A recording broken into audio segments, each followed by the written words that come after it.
No evidence that it's happened, and some people have said there's 0% chance that it will happen. I know Dr. Sanders takes issue with that, so saying it's not 0%.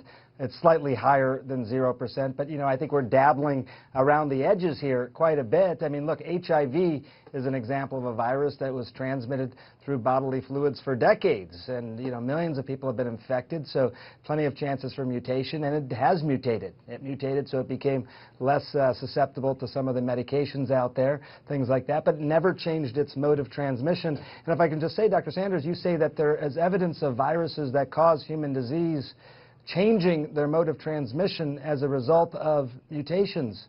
What viruses are you talking about? I'm talking about influenza A. Influenza A, in its natural host, the aquatic birds, is a gastrointestinal virus. And when it hops over to mammals, very few mutations necessary for the adaptation, it is now a respiratory virus. So within humans, though, right now in a situation like this where it's already transmitting via bodily fluids in humans and then mutating to go airborne, has there been a case like that where it's within humans, within a particular species already? Within a particular species, yes, there are changes within particular species, not for humans. But the example of HIV is really not a very fair one. We know where the receptors are for HIV. They are only present on cells of the immune system. There are no receptors in the lung. There is zero possibility for HIV to go into the lung. We even know if we introduce HIV artificially into the lung, it doesn't even go out into the airway. It goes towards the bloodstream, as it should, because that's where its targets are. So HIV is not a good comparison. Its receptors are not there. We know that Ebola's receptors are on the airway tissue, and therefore that's one of the requirements necessary for Ebola to be transmitted by a respiratory route. There are other requirements, and so those other requirements may have to do with how well it survives desiccation. Can it be transmitted on particles of a certain size? Yeah. But we know that those things can be affected by mutation as well. I don't know how many mutations. I don't know how likely it is. And I'm not trying to scare anybody, and I certainly am insisting we have no evidence for its transmission that way. But as the number of cases accumulate, a small probability becomes a larger probability.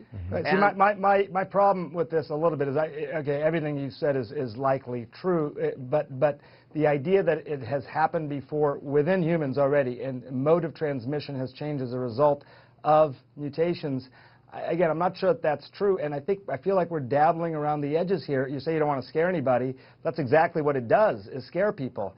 I mean, the chance of this happening is so remote. We could bring up millions of things that have a very, very remote chance of happening. I'm just not sure of the value of that other than to create fear. Okay, guys, hang on, because I want Dr. Devi. Dr. Devi is sitting in the middle and being very patient. Go ahead, Dr. Devi.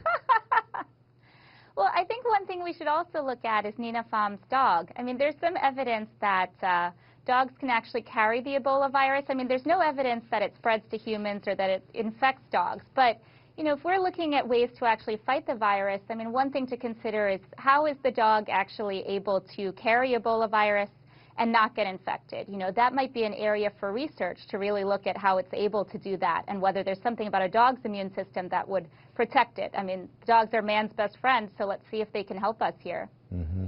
Thank you. Sanjay, did you say everything you wanted? And David Sanders as well? You guys get it all in? Again, we don't want to scare people. I just want to make sure that we... The point is... We're both Big Ten guys. He's a Purdue guy. I'm a Michigan guy. All right, just quickly, I'm up against the break. Sorry about that.